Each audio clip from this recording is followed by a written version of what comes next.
Hinahanap kung saan hinahanap ng kuya niya, ha? Wait lang. Try natin.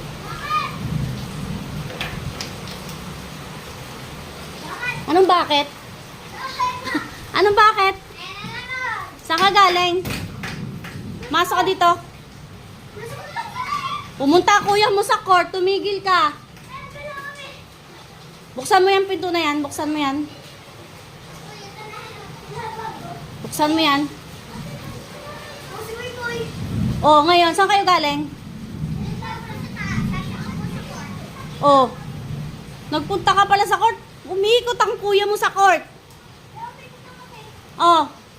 Di ba sabi ko huwag kang lalabas? Diyan ka lang sa block natin. Pumunta kaya sa ilog si kuya mo. Wala ka daw doon.